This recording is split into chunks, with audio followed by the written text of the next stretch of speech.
this body, the soul that comes into this body, and the soul that leaves this body, scientists can't understand that. Follow that? And scientists won't be able to understand that, because that's a knowledge that is only in the hands of Allah. The knowledge of life and death. What am I saying? The knowledge of life and death, Allah subhanahu wa ta'ala has given human beings the ability to study many things in the world. But the knowledge of life, how life is created, that is in the hands of Allah. When the soul leaves the body, that is in the hands of Allah. Like we were saying last night, and I was reminding the brothers and sisters, and I want to remind myself and you because it's still fresh in my mind. You see, a woman gets pregnant, a wife. The doctor just goes into, how much, the lump of flesh, the growth, the whole operation. But the doctors cannot put the soul or the life into that baby. They will tell you, we're seeing signs now, we are seeing this, we are seeing movements, this is developed.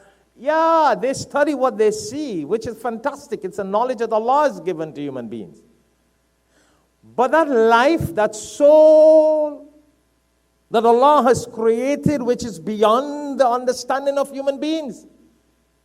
According to the hadith, the Prophet ﷺ says that when that baby is conceived in the womb of the mother, after 120 days, the soul enters into that baby.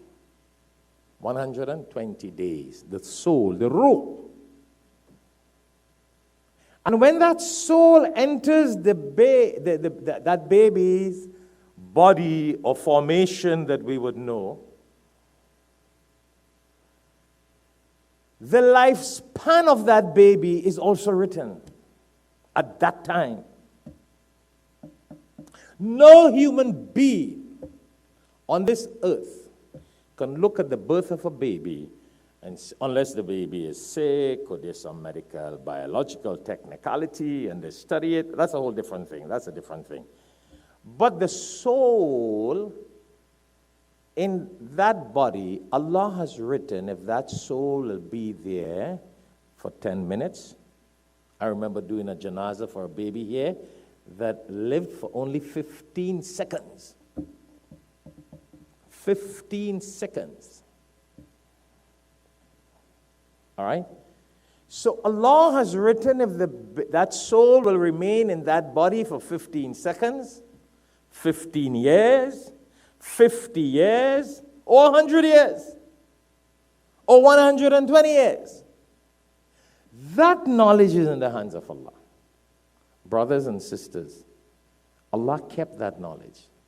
Because if man or human beings had that knowledge, we would have wanted to do other things. We would not have wanted to die. You see? Or we'd have looked at people and said, I don't like that brother, so I'm going to take away his life. See? But we have no control over life and death. We have no control over that. That's an ilm, a knowledge that is only in the hands of Allah. So now the scientists and the doctors study the body. So they could tell us now, well, this body has that deterioration, and it has that sickness, or it has that problem. So based on the mathematics and the diagnosis of that, the calculation is that that body will only be able to survive that problem for X amount of period of time. But still they cannot put it 100% and say, well, the soul will leave the body what time? They can calculate the existence of the body, not the soul. See the point? Yeah. Allah has the mathematics. And then, if we go now into tafsir and commentary of the Quran and the Hadith, we will see where we have other interpretations that tell us that the existence of the body And the deterioration of the body in the form of sicknesses is a means for the soul to leave the body. That might get a little too philosophical. Meaning that Allah causes sicknesses to human beings as a means for the soul to leave. So some people may go to sleep and the soul will leave. That's why the Prophet ﷺ says that sleep is the sister of death. Sleep is the sister of death. So you can go to sleep and just never get up. Haven't we seen that happen to people? Then there are some people, as healthy as it may be, the soul can just leave them. And there are some people that Allah causes a reason for the soul to leave. But all of that is in the hands of Allah. But I'm not here to talk about that today, bi'idhnillah. That's a whole different calculation. And I was just reminding myself anew, just so that we could understand that this soul that comes in the body, when it comes and when it leaves, what about? What about a body, a baby in the womb of a mother, for 6 months, 7 months, 5 months, 4 months, and the soul doesn't get into the body? Or the soul goes in the body, there is life, and before the birth of the child, the soul is taken back. So the baby is born still. See? That is a whole different level.